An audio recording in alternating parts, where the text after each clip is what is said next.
কি রে বুড়ি, হ্যাঁ হাতে কি শক্তি নাই? 3 বেলা যে তোকে খাবারগুলো খাওয়ায়, খাবারগুলো কোথায় যায়? একই তো তোকে আমি 2 চোখে দেখতে পারি না। মানে তোর মতো শাশুড়ি যে আমার কপাল কেন জুটছে এটাই তো আমি বুঝি না। আর এখন আমি পা টিপতে বলছি তাও টিপ টিপ টিপ টিপ করে পা টিপতেছে। এরকম পা টিপলে কি হবে? এমনিতে কোনো কাজকর্ম ঠিক মতো করিস না। শোন, আমি তোকে একটা কথা ভালো ভালো করে বলে দিতেছি, আমার কথা মতো যদি না চলস না তোর কিন্তু খবর আছে। জানে বাইরে ফেলবে একদম। পা টিপ ভালো করে। মোনা,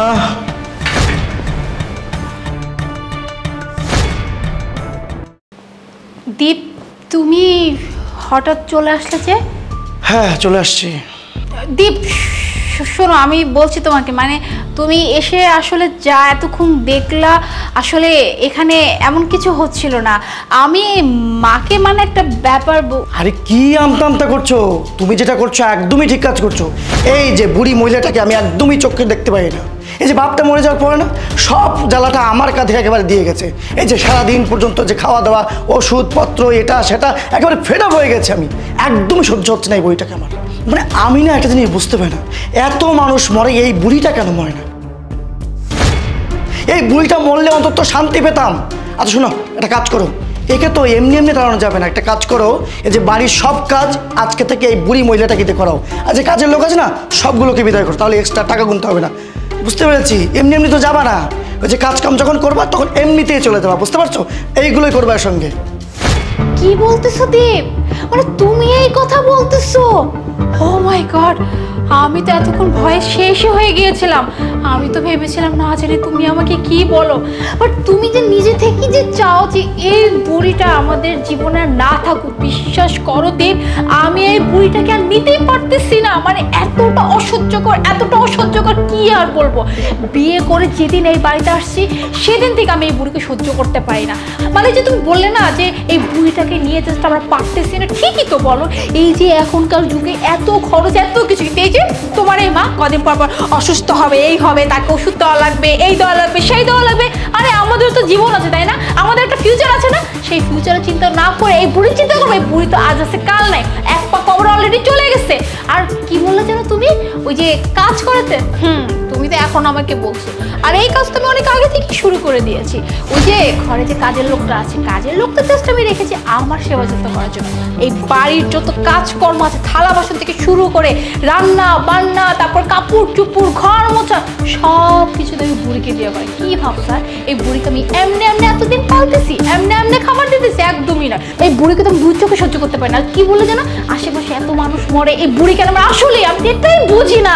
প্রতিদিন এত মানুষ মরে যায়, এই বুড়িটা যে কেন বাইচে আছে এইটাই না বুঝতেছি না। আমার কি মনে হয় জানো, মাঝে মাঝে তো আমার এটাও মনে হয় নিজে গলা টেপে মেরে ফেলি।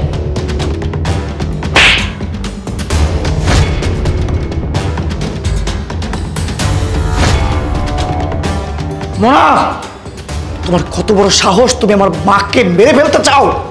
দীপ, তুমি আমাকে থাপ্পড় মারলা? হ্যাঁ থাপ্পড় মারলাম। মনটা চাইতেছে কি জানো, মনটা চাইতেছে তোমাকে একদম মেরে ফেলি। তোমার কত বড় সাহস, তুমি আমার মাকে মেরে ফেলতে চাও? কিন্তু তুমি না মাত্র বললে যে তুমি তোমার মাকে সহ্য করতে পারো না, মানে তোমার মা কেন মরতেছে? এই চুপ কর, একদম চুপ। তুই কি মনে করছিস আমি আমার জন্মদাত্রী মাকে সহ্য করতে পারবো না? হ্যাঁ, তোকে যে এটাই মনে হয়? যে এই মা কত পরিশ্রম করে আমাকে বড় করেছে তুই জানিস? ছোটবেলায় আমার বাবা যখন মরে যায় তখন এই মা আমাকে লোকের বাড়িতে কাজ করে আমাকে পড়াশোনা করেছে, আমাকে বড় করেছে। আর তুই আমার চোখের সামনে দিয়ে আমার মাকে বলছিস আমার মাকে তুই মেরে ফেলবি? তোর কত বড় সাহস! আরে আমি তো এতক্ষণ নাটক করছিলাম, দেখছিলাম যে তুই কতটা খারাপ চরিত্রের একটা মেয়ে। ঠিকই তো প্রমাণ পেলাম।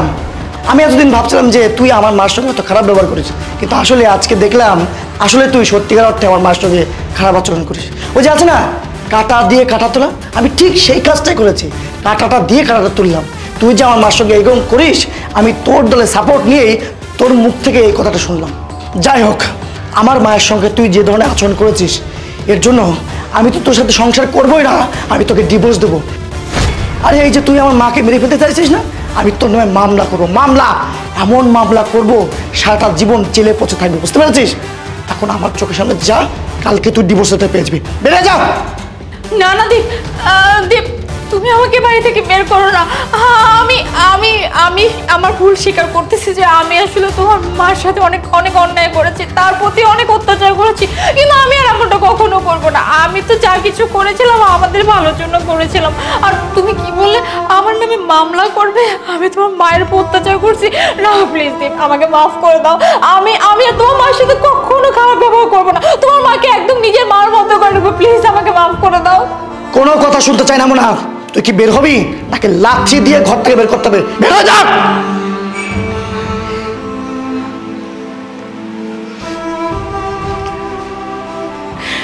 বাবা,